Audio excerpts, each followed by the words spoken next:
the healthcare debacle is the big story of the week and the big story of this program. It is not the only story. We continue to fight a battle on many fronts in this country for the social contract that made us what we are today. And here to talk about another aspect of that social contract with us now is my good friend, Jeff Bryant. Jeff is the head of the Education Opportunity Network. He's an associate fellow at the Campaign for America's Future. He is a writer on the topic of education and an expert in the area of education, and he joins us now on that topic. Jeff, thanks for coming back on the program. Hi, Richard. Thanks for having me on. Yeah, always great to talk to you. And listen, one of the big stories this week that I know you're taking on in the education field is the fact that with Betsy DeVos in the Department of Education, with the new push toward charter schools and toward student school vouchers and so on. Recently, David Leonhardt of the New York Times weighed in a piece that I would characterize as centrist, and then not in a good way necessarily. But I know you've looked at this topic in much more detail than I have. We talked briefly about that piece offline. But first of all, tell us what David Leonhardt had to say and why perhaps it's an important topic of discussion. Well, he wrote his piece for the Times shortly after a new study came out showing that the school voucher program in D.C. has negative results. That is, students who qualify for the vouchers and take them and then transfer from a public school to a private school actually see their academic achievement scores on tests go down. This is the fourth study on vouchers in a row to find that they produce these negative results. Now, normally I would think that a Democrat, well, I think Leonhardt's Democrat, he certainly is progressive on other issues. Normally you would think that that occasion would prompt a left-leaning person to go after DeVos. And criticize her and what she's pushing. And he does that briefly, but then he quickly pivots to a criticism of people who don't support charter schools. And let me just jump in for a second there, Jeff. In case anybody is confused, I just want to clarify for our listeners the difference. I think it gets jumbled sometimes in people's minds. So a voucher program and charter schools are not the same. There may be some intersection between the two ideas, but if you would just briefly describe one versus the other. Yes, they're not alike at all. Vouchers are programs. There's a lot of different variations on them that allow parents to withdraw their child from a school, from a public school, and take the money that would have paid for that child's schooling and use that money to go to a private school. Most often, these schools are religion-based. So that there's certainly a huge controversy around vouchers. Charter schools, on the other hand, are very different. Charter schools are contractors who've been hired by an authorizer in the state. Each state is different in terms of who gets to hire these contractors. And the charter then is either run by a private board or the contract is transferred over to an education management company to run the school. But in any case, all charters are privately operated, and therefore they are immune from all kinds of regulations. And especially regulations that typically apply to a public school, even though they get public money. So basically, a voucher system is one where people can take a certain amount of, say, their school district's education budget and apply it to a private school of their choice. It turns out in most cases or many cases to be religious. A charter school is something where a corporation might be for-profit or nonprofit, but many of them are for-profit, where a corporation contracts directly with the school district or some other government entity to run a school, right? Yes, that's exactly. It's two different roads toward what I would call privatizing the operation of the school. So basically what this, and I think it's important, the Leonhardt discussion, because I think he plays this game that used to frustrate me a little bit with, for example, President Obama or President Clinton, of my friends on the left versus my friends on the right. So he basically takes a study that shows, the fourth such study you've said, that shows that voucher programs have poorer educational results for students. And he quickly pivots from that to the topic of charter schools. Yeah, and there's a reason for that.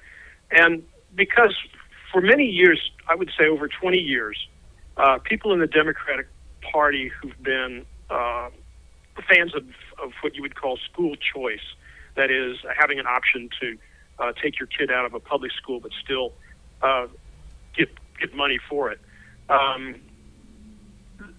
They've been leaning towards charters as their desire, whereas people that are more conservative have always been for vouchers.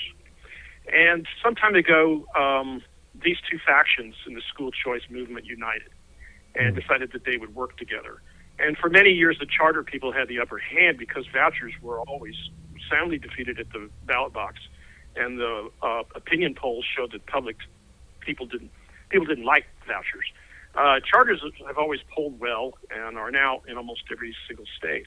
But now that the voucher movement is getting sort of the upper hand in D.C., particularly with Trump and his education secretary, Betsy DeVos, it's making people on the Democratic Party side of the school choice movement nervous because they're concerned that charters are going to get conflated with vouchers, and that charters are going to have some of their highly polished image tarnished. And this was the purpose. This was the real purpose of Leonhardt's column, was to try to prop charters up and keep them from getting any kind of a negative reputation because of what vouchers are doing. It's such an interesting point, Jeff. And again, we're talking with Jeff Bryant of the Education Opportunity Network.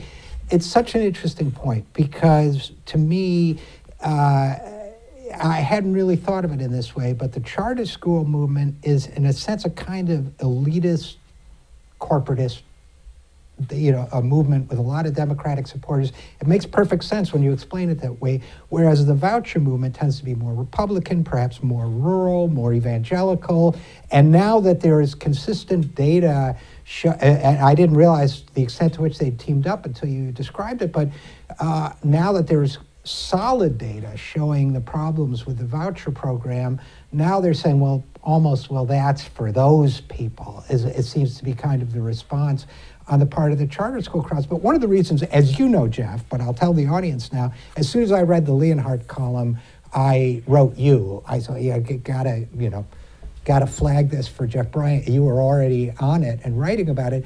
My sense was, Leonhardt took the posture of, well, let's not be ideological about it. And whenever a centrist kind of Democratic type says, let's not be ideological, I immediately get wary. And let's let the voucher people lose their ideological preconceptions and accept that it's not working. And then let's let the anti-charter leftists lose their ideological preconceptions. The charter schools won't work. And my first thought was, well, wait a minute. I thought there were studies that show that charter schools don't work very well either. Aren't there? Yes, there are. The way he put it was that people who don't support charters, or people who are skeptical about them, which is how I would describe my regard for charters, are closed-minded. And he recites some research studies showing that charters have, in some places, outperformed public schools. Now, some of those studies are indeed credible, but he doesn't balance that at all with the scads of studies that have showed that charter schools don't outperform public schools. As a matter of fact, on balance, there are more studies showing charter schools don't outperform public schools than the reverse. The most expensive and wide-ranging study of charters ever done was by the U.S. Department of Education, and found that charters had virtually no benefit academically. There have been numerous studies that have found that charter schools also don't enroll the same proportions of students who don't speak English or who have learning disabilities. And this skews the data oftentimes for charter schools in their favor because those students tend to struggle the most in schools. But he doesn't wade into any of that controversy at all. He simply says, oh, if you don't like charters, you're closed-minded, and the thing to do is to compromise with a position of, okay, we won't accept vouchers, so instead, let's expand charters. So, and that's the part that I don't get, because honestly, and I don't mean to just beat up on David Leonhardt, who's not here to defend himself, but the part that I don't understand is that he's part of this trend that's supposedly the big thing in the journalistic world called data-driven journalism. And silly me, I thought all journalism was supposed to be driven by data, but that's a term. He's numerate, he understands numbers and so on. I've looked at a lot of the studies on charter schools. You've looked at them in more detail than I have, but I've come to the same conclusion, which is they either don't appear to be worth the additional expense, or they don't do as well, or where they appear to do better, it's often a case of them cherry-picking students and/or kicking out students who underperform, and there have been a couple scandals around that. So I would think a data-driven person would take the attitude, well, we have conclusive proof that vouchers don't work, and we have pretty compelling evidence that charter schools aren't worth the effort either, so let's go back to measuring and figuring out what works best. And I'm just curious, I think there's an ideology here, but for the life of me, I can't completely figure out what it is. He not only ignores data, but he also makes some very misleading claims about charter schools. For instance, he says that charter schools have local control that makes them more subject to scrutiny. That is simply not true at all. In most states where there are charter schools, there's either a state board or an independent board hired by the state to oversee charters, and very often a school district has no idea when a charter is going to pop up in their district. The local officials don't know how this charter is going to be managed, who's going to be managing it, how are they going to pitch the business to attract certain students away from the public schools, what the impact on the school district's budget is. Local officials have no control over that in most places. There are many instances where local officials have tried to shut down charters or have denied applications by charters and have been overridden by the state. This happens all the time in states like California and Florida and Tennessee. So he not only ignores data, but he makes misleading claims. And it does lead me to believe that he has a preconceived prejudice that he really wants to enforce here. And he thinks that somehow because of Trump and DeVos and their promotion of vouchers, that this is a really, really important time to make this statement, even though it goes against really not only the data, but also the reality of local schools. Yeah, and I guess, I'll just close with this, then I'll give you 30 seconds for the last word. But, I feel that this whole charter school movement is part of the Democratic Party's 30-year flirtation with privatization and neoliberal economics, and it's turned out in most cases, and especially in the school system, to be carving away at those things that the public sector does best, which in this case means let public schools and public school teachers do what they've been doing well for so many generations, stop subjecting them to a death of 1,000 cuts economically and otherwise, including in public confidence, stand by them, support them, and let them do their jobs. Right. It's definitely in that vein, and that's why the source of the charter school movement really was technocrats and moderate business leaders. And back in Bill Clinton was the first one to introduce charters as an important feature of federal legislation in the 90s. It is about moving the common good to private interests. And at the same time, the public good is being gradually eroded.